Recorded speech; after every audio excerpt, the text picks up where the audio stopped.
G'day, my name is Marc Fennell, and yes, this is Download This Show, your guide to the week in technology, the internet and culture. It's at 1:30 on Saturdays on RN, and right now it's on YouTube or iView, depending on what you're watching us on. And today we have a war, the war between Netflix and Quickflix. Netflix, of course, the people who gave us shows like Orange is the New Black and House of Cards, and Quickflix, which is our own locally grown version, who are getting very angry about people being able to use it from Australia without paying for the right amount of tax.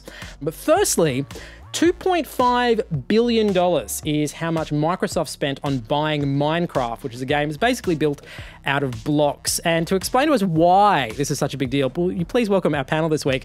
We have Seamus Byrne, the editor of CNET Australia. Welcome back. Hello. And Wendy Zukerman, who is a science, technology and all things journalist. Thanks for having me. You do consumer stuff as well. I think it covers it. Now, Seamus, I know your kids are massively into Minecraft. For somebody that's never actually played it before, what is it? Why is it so popular? Yeah, I think when people first see Minecraft, they do just kind of, I don't understand. Like, literally, you get dropped into a world, and the first thing you have to do is go and punch a tree, like, to just get some wood, because you start with nothing in this vast open world. You make tools, you start digging, you start mining. I mean, literally, the name Minecraft means you mine things and you craft things.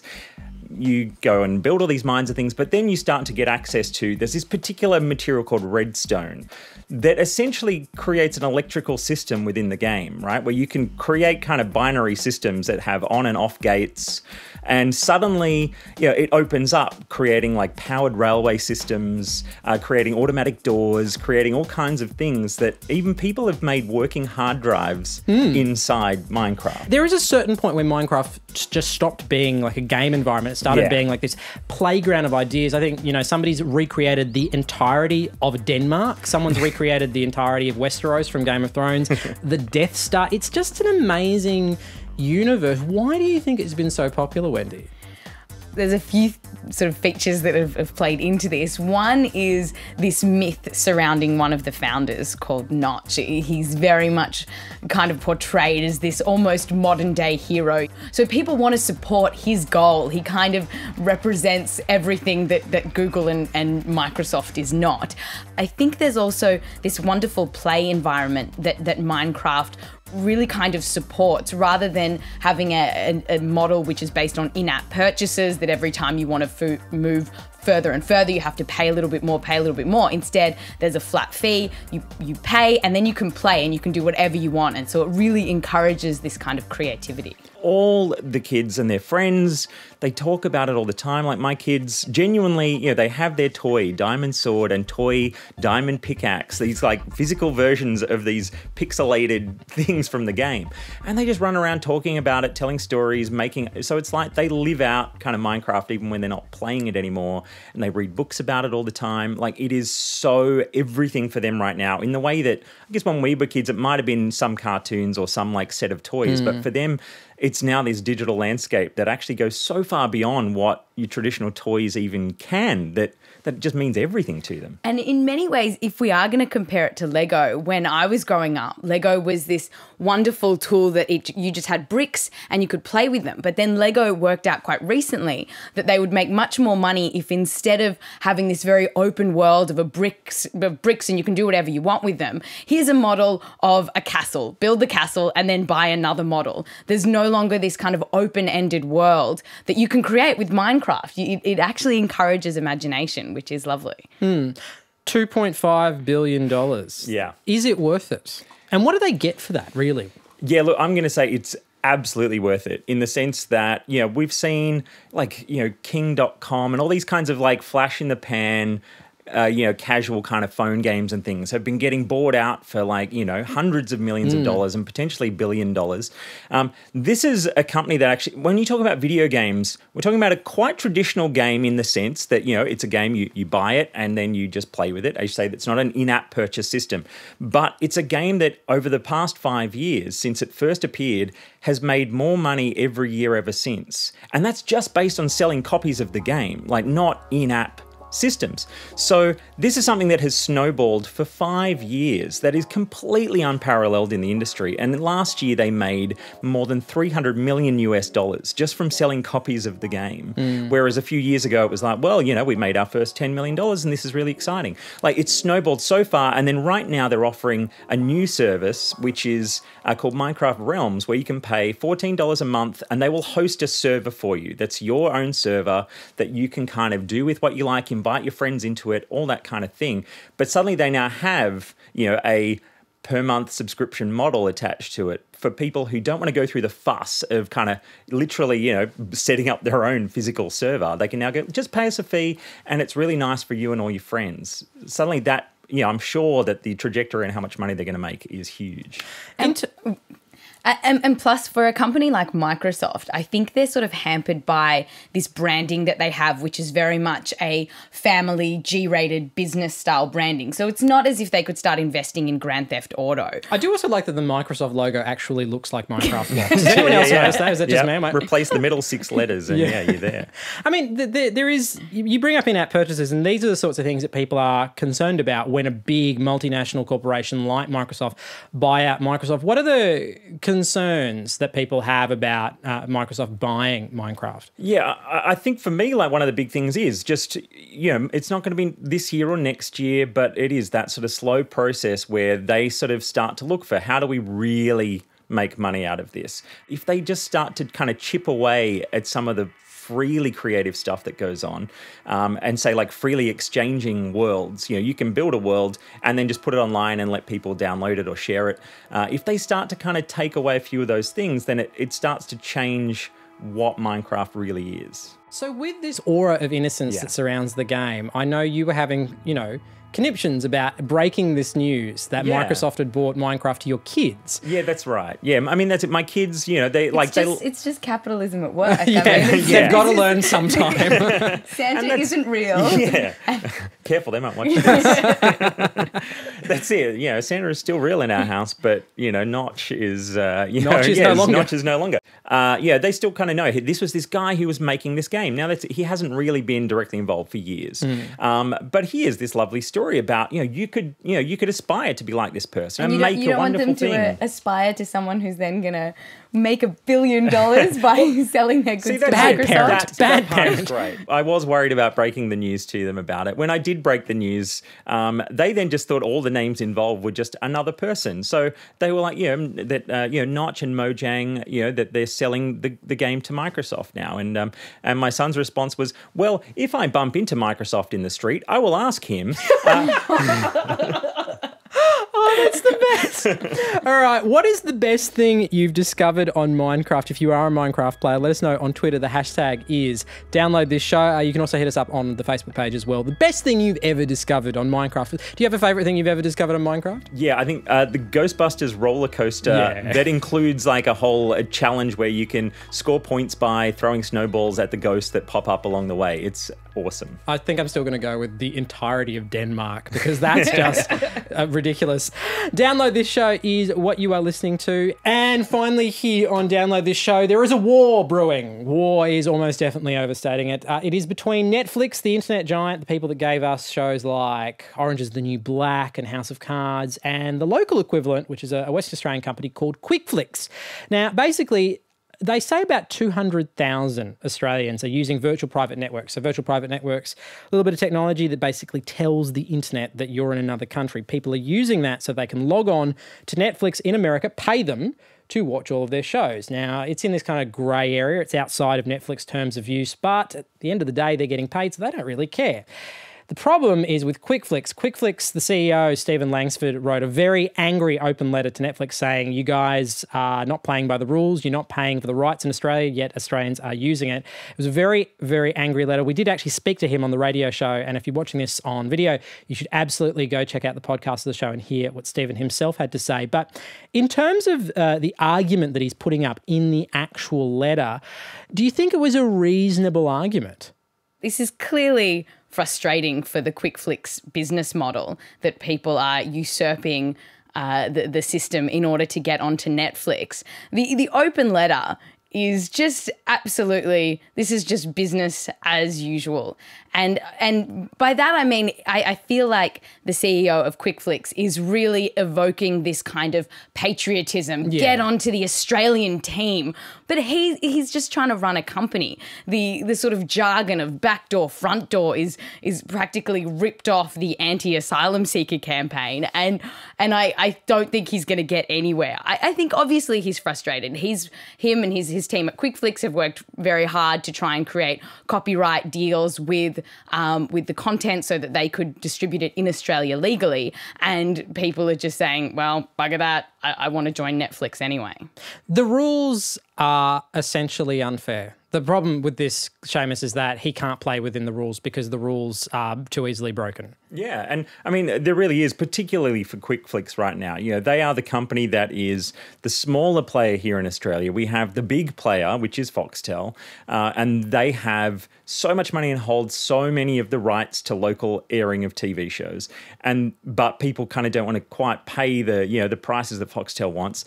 And then on the other side, we have Netflix outside our borders, not paying for local licensing. And, people are either going to Foxtel and willing to pay for that, or they're going across to Netflix through a VPN. And Quickflix is kind of on the sideline in that. They have their customer base, of course, and they still do a lot of by mail disc services and things, which was where they originated. But he's right in the sense that at a business level, Netflix is kind of breaching its agreements with rights holders. And we do know that, Netflix is in the process of negotiating coming to Australia. And this is definitely going to be part of that whole game right now is Australian rights holders. I think there's a bit of a discussion going on behind the scenes where they're saying, look, you've had your fun, you've kind of had this nice little thing going on from overseas, but if you now want to officially launch in Australia, it's time to start cutting off that easy access to the full American version. But this is the problem with this, right? When Netflix do launch, they're going to be in this very difficult position where half of their major shows they've already licensed out to Foxtel and these other people. What are they actually going to launch with? Well, I think that if the Australian government or bigger forces don't come in and start telling Netflix or telling the Australian public, you can't use this backdoor method, Netflix potentially may never launch legally in Australia. There's no financial imperative exactly. And I think your use of the word war between Netflix and Quickflix is really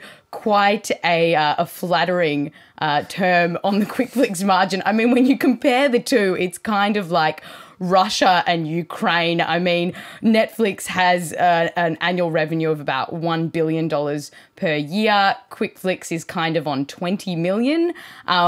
So I would have thought that this open letter that Netflix would kind of go, oh, what's that, mate? Like, I've got a little scratch like that. Can you just go away? Well, the smartest thing for Netflix to do would literally be nothing at this. You'd have to assume, to completely ignore that it happens.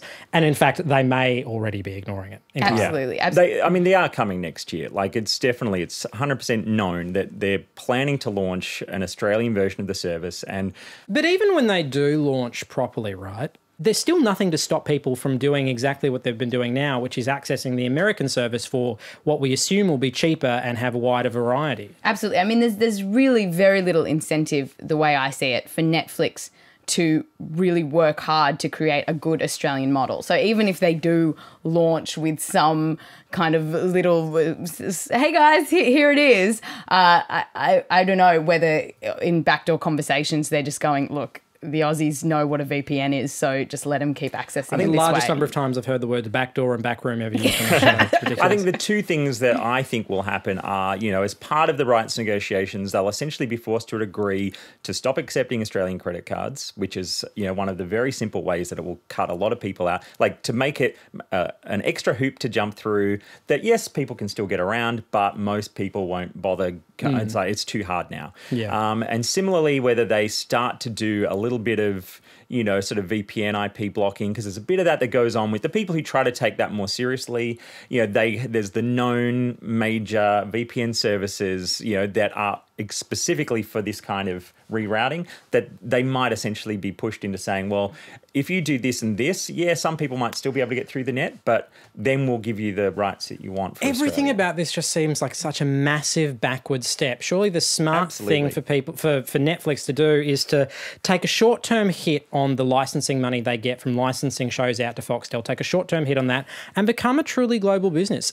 Sell to everyone all the time. Sure, they won't necessarily be able to do it on the content that they buy in, films and stuff like that, but at the very least, your own original series. Like, I don't know how much they could possibly be gaining out of licensing out to Foxtel, but I like to imagine that if the bump you get from broadcasting, for lack of a better word, globally, this brand new show and giving yourself a global audience from the get-go might just offset it. And also the brand value for Netflix, global brand, every country all at the same time has got to be valuable. This idea of having this accidental backward step forward, but then also in order to launching properly, taking 3 steps back, damaging your brand makes in the minds of people. So when you launch, you've got a lesser service and people are all like, oh, Netflix, annoyed.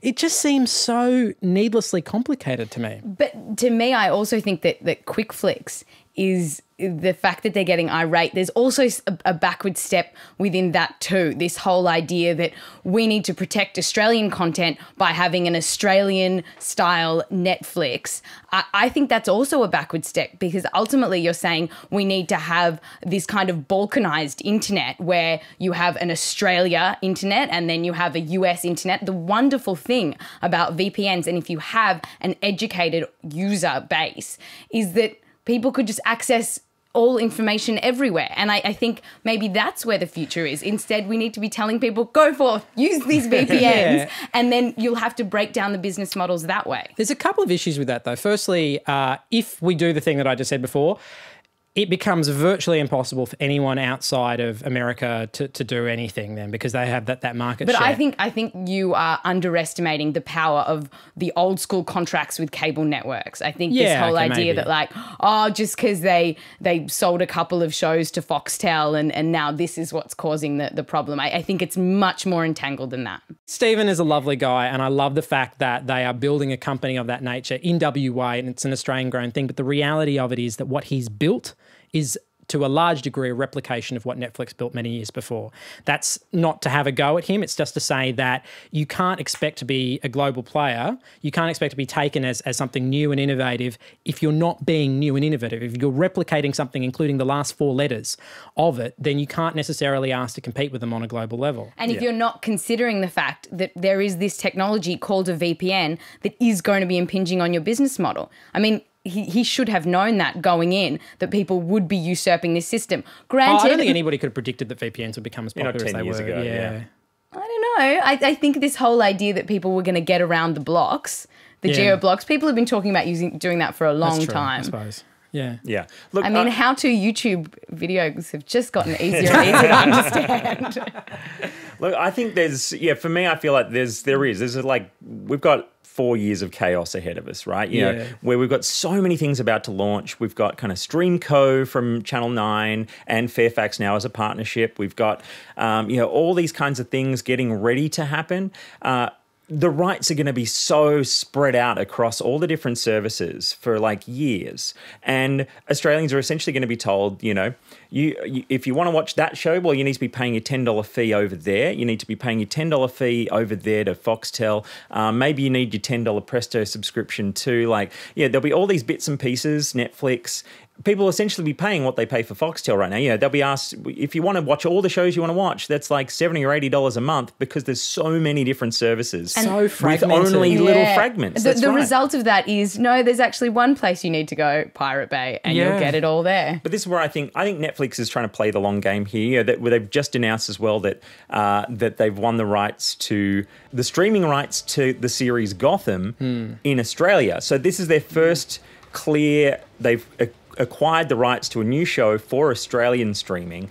but that's still the rights for after Channel 9 has like screened it next year. After Channel 9 have screened it. But it seems to me like they're trying to make the play for the long term, that next year or maybe the year after don't look that good for Netflix in Australia. But as they do, and I think they will slowly bring their rights back inside themselves to actually then build what they're trying to do.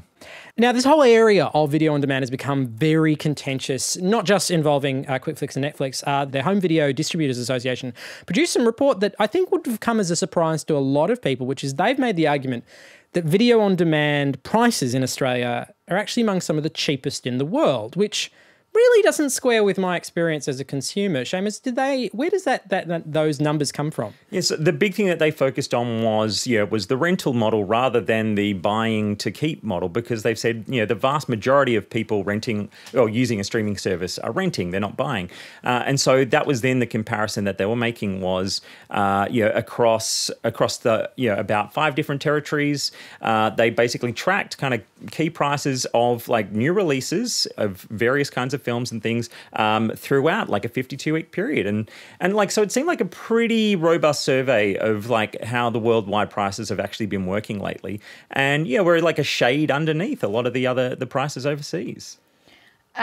For me, though, there were a couple of problems with this study. One was that I think it only recorded Big Pond. That was their Australian representation of rental films on demand. So I'm not sure how, if they had used other rental on demand services, it would have changed what was going on. So they also didn't include taxes of the country into their model. So when you kind of put it all together, plus I'm pretty sure it was industry funded, it adds a little bit of complexity to the situation. The excluding tax thing is, it's trying to set up that system to say, I guess this is what the industry is charging, and then a government is, adding their bit on top. Look how the user feels. We don't know yet. Look, we're only responsible for this bit.